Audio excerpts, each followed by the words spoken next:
pela vida de cada um. Vamos iniciar a escola bíblica. E o assunto de hoje é: pode beber vinho? Pode beber cerveja? Né? Pode tomar bebida alcoólica, uísque? Será que pode? Sim ou não? É o que nós vamos tratar hoje aqui, à luz da palavra de Deus, tá? O entendimento que nós temos através da palavra de Deus. Pode tomar um golezinho de vinho, vinhozinho do Porto, né? Pode tomar cerveja. Vamos saber? Vamos lá. Lá no Antigo Testamento, irmãos, há duas palavras hebraicas muito importantes, traduzidas por vinho na língua portuguesa. A primeira palavra, e a mais comum, é Yahweh. Dizem que ela é usada, irmãos, 141 vezes no Velho Testamento, tá bom? Para indicar vários tipos de vinho, podendo ser fermentado ou não fermentado, tá bom? Observe o exemplo lá no texto de Neemias, capítulo 5, versículo 18, que fala em vinho em todas as suas espécies. Então, o vinho não é uma coisa só. Nós temos o vinho novo, o vinho velho. O que é vinho velho? É o vinho fermentado, foi colocado lá dentro de barris e tonéis, foi colocado lá para poder, no odre, a gente chama de odre, né?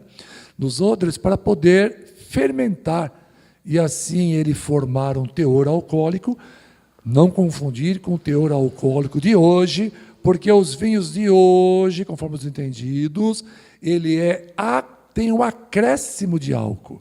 Então, já o vinho bíblico não tem nada a ver com o vinho de hoje. O vinho bíblico tinha vinho com álcool e vinho sem álcool. Mas o vinho com álcool ele era fruto de uma fermentação natural. Não havia, tá, até onde nós compreendemos, não havia acréscimos de álcool. Já os vinhos de hoje têm os vinhos mais fortes, mais fracos, porque eles são acrescidos de álcool. É só você ver na graduação alcoólica que provavelmente tem mais álcool do que se ele estivesse sendo fermentado naturalmente, tá bom? Então não é o mesmo vinho. Então, o texto de Neemias 5:18 fala de vinhos de todas as espécies, tá bom? Isso significa que a palavra hebraica, Yahweh, ela aplica-se também a todos os tipos de suco de uva fermentado. O que é vinho, irmãos? Vinho é suco de uva que foi fermentado. Não tenho dúvida. Nós vemos isso aí lá no livro de Gênesis, capítulo 9, versículos 20 e 21, capítulo 19, 32 e 33, 1 Samuel 25, os versículos 36 e 37, Provérbios 23, no 30 e o 31, tá bom? Bom, as consequências trágicas de se ingerir vinho fermentado, né? O suco de uva, quando ele é fermentado, aparece em vários trechos do Antigo Testamento. Notadamente, nós vamos ler Provérbios, capítulo 23, Provérbios, capítulo 23, de 29 a 35, tá? Nós observamos aí, neste texto, uma advertência muito séria para não se ingerir o vinho. Vamos lá. Quem se sente angustiado e triste, quem vive brigando e se queixando, quem sofre ferimentos desnecessários, quem nunca viu um bêbado que cai e bate a cabeça, né? Sangrando. Quem tem os olhos avermelhados, disse o sábio Salomão. Quem tem os olhos sempre vermelhos, né? É aquele que passa horas tomando vinho, experimentando, né? Além de tomar vinho, e experimentando bebidas fortes, né? O vinho está no livro da cerveja, não é isso? Vinho, cerveja, uísque, pinga, bombeirinho, caipirinhas, né? Aquele que passa horas tomando vinho e experimentando bebidas fortes. Olha só, não olhe demoradamente para o vinho, observando o quanto ele é vermelho, como brilha no copo, né? E desce suavemente por aquelas taças, tão bonito, né? Contemplar isso. Pois no fim, ele morde, o vinho, as bebidas fortes, Ele morde como uma cobra venenosa, pica como uma víbora. Você terá alucinações, né? O bêbado, né? Dirá coisas sem sentido. Ficará tonto como um marinheiro em alto mar, agarrado ao mastro em meia tempestade, e dirá: bateram em mim, mas eu não senti. Lógico, está bêbado. Nem percebi quando levei uma surra. Quando acordarei para beber de novo. E assim o sábio encerra essa palavra. Diga para nossa irmã Diné, por favor, só pega aquele copo d'água que eu acabei esquecendo na cadeira ali. Irmãos, por outro lado, acreditam que Yahweh também se usa com referência ao suco doce. O que é o suco doce? Né? O suco de uva. Obrigado, irmão. É o suco de uva não fermentado da uva, que pode referir-se ao suco fresco da uva espremida, conforme parece indicar, né? Lá em Isaías capítulo 16, versículo 10, Jeremias 40, versículos de 10 a 12, e também o capítulo 48, versículo 33. Então, o que os entendidos nos passam, que a palavra Yahweh, em hebraico, para vinho, não significa necessariamente o vinho envelhecido, o vinho velho, o vinho que fermentou, tá? Que tem teor alcoólico. Ele pode estar também se referindo ao suco fresco. O que é o suco fresco? Que é extraído ali do lagar. Quando se pisava no lagar, saía ali o suco, irmãos. Aquilo poderia ser tomado. A pessoa pode tomar o suco da uva, tá bom? Como também poderia colocar em tonéis, poderia colocar em odres para envelhecer, e ele é envelhecido, ele é fermentado. Por que o povo fazia isso, irmãos? Porque eles queriam realmente o álcool para se drogar? Não, não necessariamente, não. Por que não, pastor? Por que não? Porque naquela época, irmãos, o suco de uva, ele estragava muito facilmente. Por quê? Não existia o congelamento, não existia refrigeradores. Então o suco ele não era preservado. O suco ele estragava. Então a pessoa fazia o suco de uva, ia andar pelo deserto, logo aquilo azedava, aquilo fermentava. E com o tempo ia se transformando em vinho, irmãos. Tá? É por isso que naquela época há relatos que o povo em comum tomava sim o vinho com teor alcoólico, mas não era puro. Aquilo era misturado em água, até para servir como desinfetante. Aquele álcool servia como desinfetante na água que era misturada. E a população em comum, tá, não tinha assim, acesso grande ao vinho. Então eles tomavam uma mistura, tá bom? Então não é correto achar que o povo o dia inteiro no almoço e janta tomando vinho sem parar, mesmo porque nós lemos o conselho bíblico para não se ingerir vinho, tá? Então, esses versículos nos parece que nos dão respaldo de que o sumo, né, o sumo de uva, o não fermentado, pode perfeitamente ser chamado de vinho, que é a palavra hebraica yamin, tá? Sem que isso indique qualquer disparate, tá bom? Bom, a outra palavra, eu falei para vocês, são duas palavras hebraicas, né, para se referir ao vinho. A segunda palavra hebraica traduzida para vinho é tirosh. Tirosh, que segundo os entendidos significa vinho novo ou vinho da vindima. O que é o vinho da vindima ou vinho novo? Suco de uva, irmãos. Puro suco de uva. Então, o tirosh ocorre 38 vezes no Antigo Testamento. Então, a pessoa lê na Bíblia vinho e está achando que aquilo tem álcool. Nem todo o vinho bíblico tem teor alcoólico. É que a palavra é traduzida como vinho para a língua portuguesa, mas se for tirosh é um vinho que não tem álcool, é o suco da uva, tá bom? Então, essa palavra tirosh, segundo os entendidos, nunca se refere à bebida fermentada, mas sempre ao produto não fermentado da videira, tal como o suco ainda no cacho de uvas, né? Está lá em Isaías, capítulo 65, versículo 8, a palavra tirosh, ou o suco doce de uvas recém-colhidas, Deuteronômio 11, 14, Provérbios 3, versículo 10, e Joel 2, versículo 24, tá? Então, essa palavra tirosh, hebraica para O vinho, ela está se referindo ao suco de uva. Então, o suco de uva pode ser chamado de vinho no Antigo Testamento. Então, as pessoas pensam que suco de uva é uma coisa que era tratada como desdém. Não! Muito pelo contrário, era o suco doce da uva. Como que vai tratar com desdém? Como é que eles não vão gostar disso? É muito mais difícil você ter o suco da uva do que o vinho. Porque o vinho ficava lá em tonéis, ficava lá nos odres envelhecendo, era fácil ter acesso àquilo. O suco de uva apodrecia naquela época, estragava. Então, quem tinha o suco de uva estava perto aí do lagar. Eram pessoas privilegiadas. Então, o suco de uva era maravilhoso. Era o vinho maravilhoso bíblico, sem álcool, ok? Então, seja qual for a natureza da bebida, é importante verificarmos que em vários lugares do Antigo Testamento se condena o uso de bebidas fermentadas, tá bom? Seja da uva ou de outra fruta qualquer. Não é só o vinho. Romãs, a romã também fermentava o suco de romã, entre outras, tá? O arroz, né? O japonês faz o sake, né? Se não me fala a memória, faz com arroz a cachaça, fermenta, né? O suco do arroz, e assim faz a cachaça japonesa.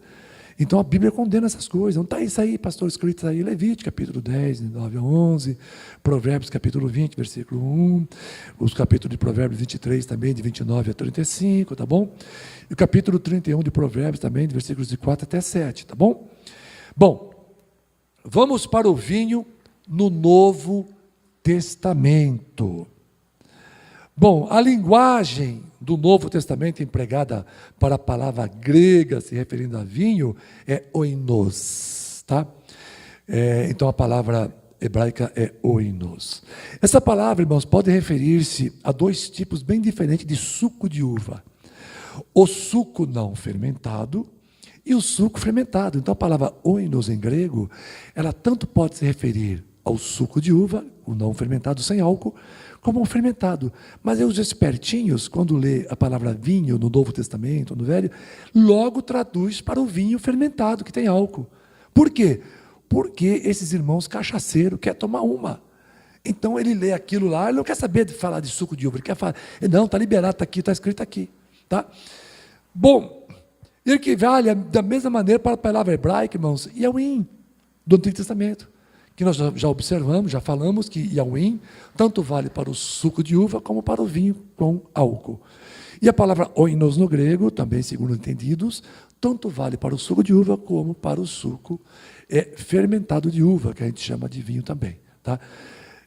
Nós temos que observar dentro da palavra de Deus, irmãos, que dentro do contexto, como é que eu vou saber, pastor, se era com álcool, sem álcool? Geralmente, quando era com álcool, irmãos, a Bíblia condenava, ou a Bíblia falava que ela podia escandalizar, ou a Bíblia falava que a pessoa ela embebedava, ou a Bíblia falava para se usar com moderação. Tá? Por quê? Porque era cultural. Vai tirar isso do povo.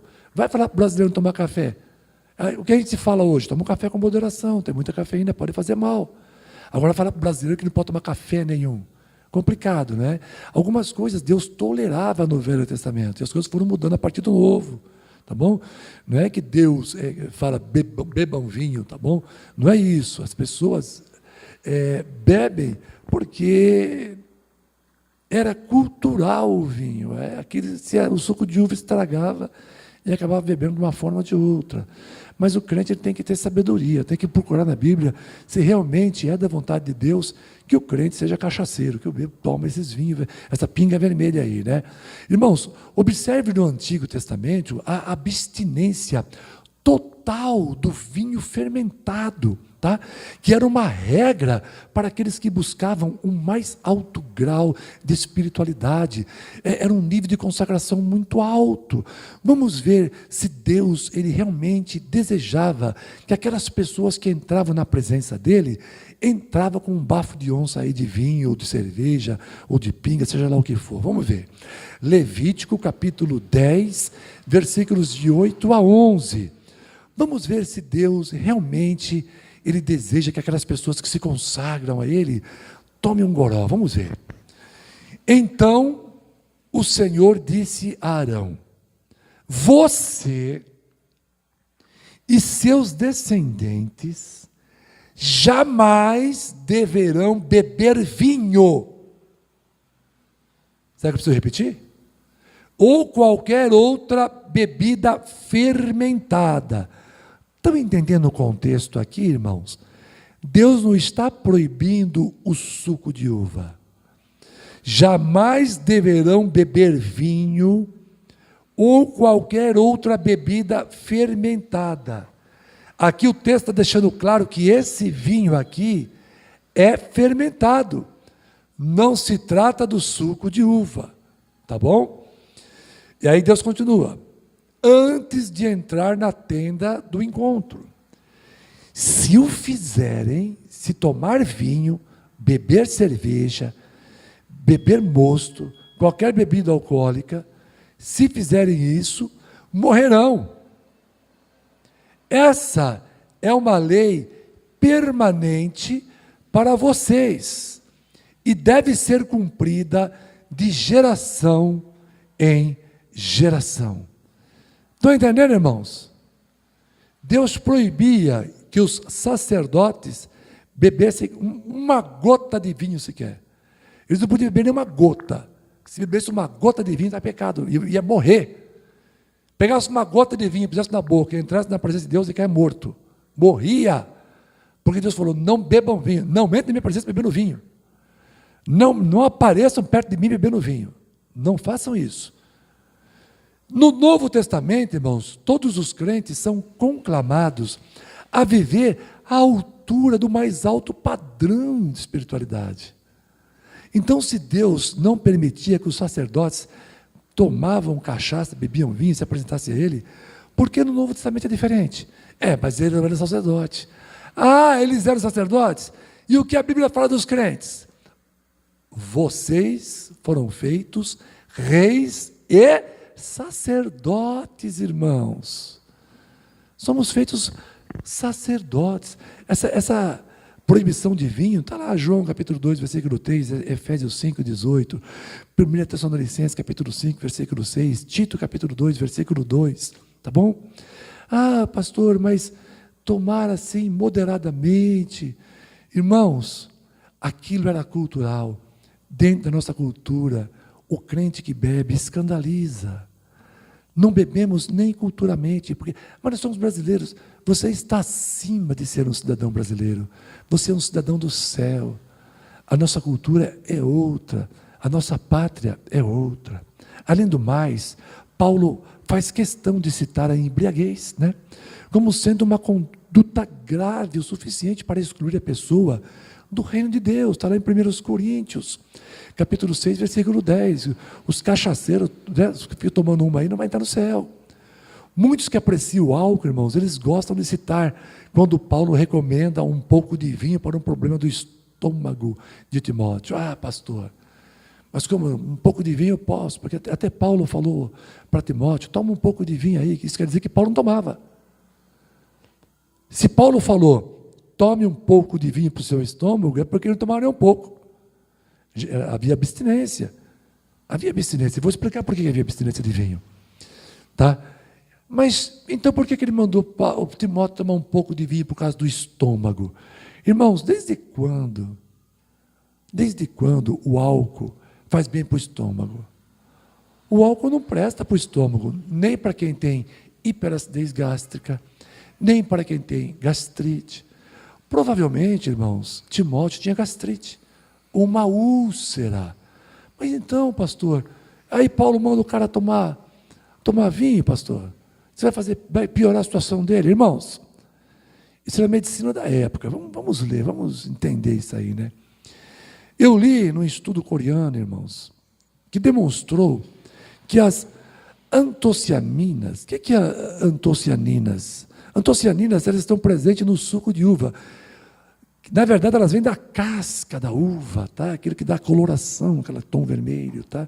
Se não fala memória, é aquele tom vermelho. E os coreanos descobriram que as antocianinas curam gastrite.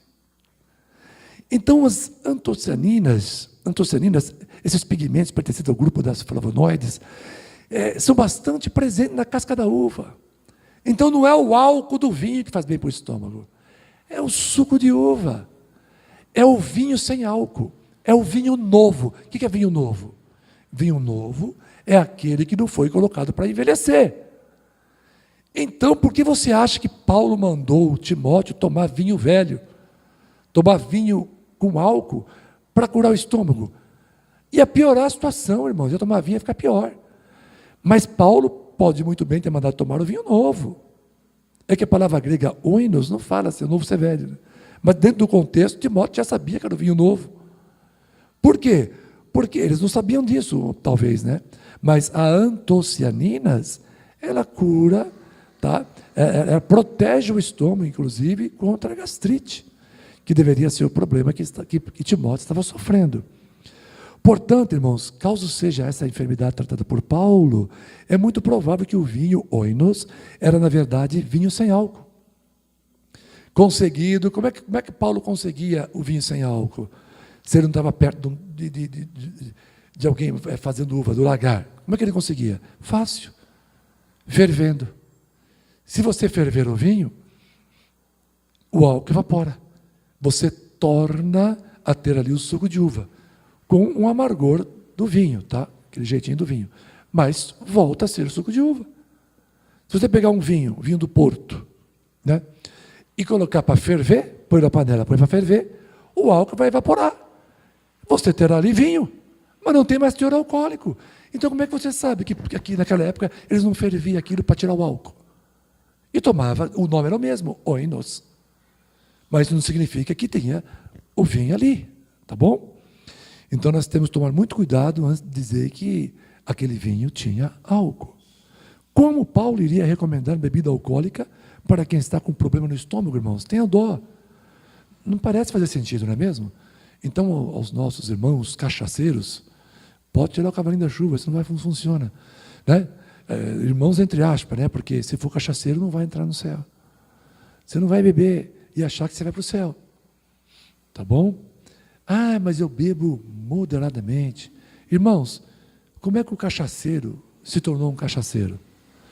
Ele se tornou um cachaceiro porque um dia ele deu o primeiro trago. Ele deu o primeiro gole e ele disse que bebia moderadamente. Com o tempo, ele tornou-se um viciado. E a Bíblia diz que o viciado em álcool, ele vai para o inferno. Ah, mas se aceitou Jesus, vai para o céu. Ele vai para o inferno, porque ele continua sendo cachaceiro, bêbado. Ele não vai para o céu. Mas Jesus não perdoou todos os pecados? Sim, perdoa. Mas a Bíblia diz também que aquele que confessa o pecado e abandona, esse é o que alcança a misericórdia. O cara não pode tomar a cachaça e vir para a igreja, achar que está tudo bem. O que Deus falou? Não apareça diante de mim tomando vinho. Tomou vinho, vou matar vocês. Eu mato vocês na hora. Não, toma vinho. Não entre na minha presença tomando vinho. Então, a pessoa toma uma cachaça, um goró e acha que vai para o céu. Ah, pastor, mas a pessoa aceitou Jesus, abandonou o vinho. Que bom. Vai para o céu? Vai. Aí deu um escorregão, pastor. Vai para o céu? Vai. Deu um escorregão? Pecou acidentalmente? Vai para o céu. Confessa, Jesus, eu pequei, me perdoa, e continua lutando. Agora o cara bebe todo dia e fala que está arrependido, não está arrependido. Se ele está bebendo todo dia, é porque ele não está lutando contra os desejos da carne. A gente precisa lutar contra os desejos da carne. O cara sai pecando todo dia e acha que a graça de Jesus vai... Não. Nós não fomos chamados para viver em pecado. Nós somos chamados para ser livres do pecado. E João disse, se pecar, Jesus é o nosso advogado. E você vai ter perdão. Quando acontecer de pecar, um acidente, não é para sair pecando. Vamos ter que lutar. Vamos lá. Enfim, Paulo também disse, coloca a irmã, Romanos capítulo 14, vamos ler o versículo 21. Vamos ver se pode beber vinho moderadamente? Será que pode beber cervejinha, uma cervejinha bem gelada, moderadamente? Será que pode? Só uma taçazinha? Só um copinho de cerveja? Tá? Só um dedinho de uísque? Só 2 dedinhos de vinho? Será que pode? Vamos ver se pode. Romanos 14, 21. Tira as suas conclusões, tá bom? Bom é não comer carne. olha agora, nem beber vinho, quantidade nenhuma, nem uma gota. Bom é não comer carne, nem beber vinho, nem cerveja, nem uísque, nada.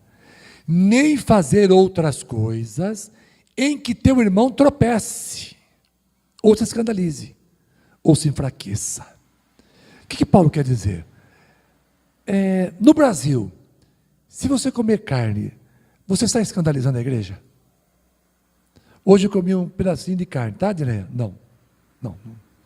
Mas se você chegar aqui na igreja, peraí, deixa eu tomar uma taça de vinho, um copinho de cerveja, entro já. Aí você entra. Você escandaliza os irmãos? Os irmãos tudo vendo ali e tal. Escandaliza ou não? Escandaliza. Bom é não comer carne. O Brasil vale isso? Não, não vale nada. Carne não. Nem beber vinho vale para o Brasil? Vale. Vale para o Brasil, porque culturalmente, o crente não bebe. Culturalmente, o crente não fuma. Culturalmente, o crente não usa nenhum tipo de drogas. Está entendendo, irmãos? Culturalmente, as mulheres crentes não usam shortinhos. Culturalmente, as mulheres crentes não usam saia curta. Culturalmente, os homens crentes não saem na rua sem camisa.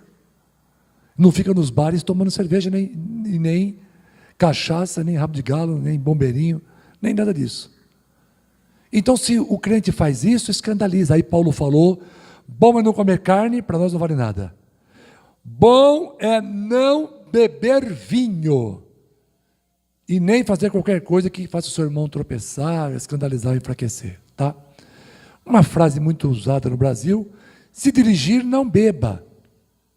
Se teu irmão se escandaliza com a bebida, também não beba. Tá bom?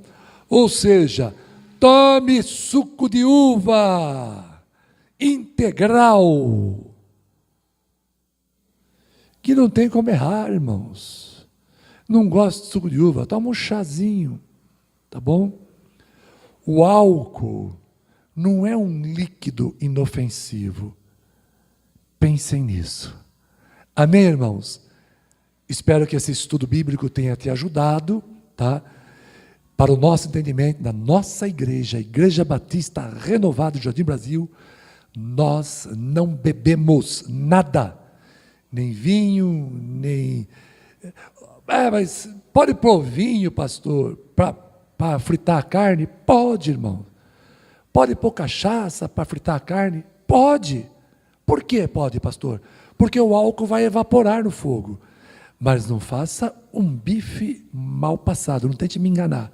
Aí você põe um copo de vinho na carne, faz tudo mal passado e bebe o vinho. O pastor falou que pode na carne. Mas está mal passado, o álcool não evaporou? Bem passado, deixa o fogo, né? Para poder o álcool evaporar, tá bom?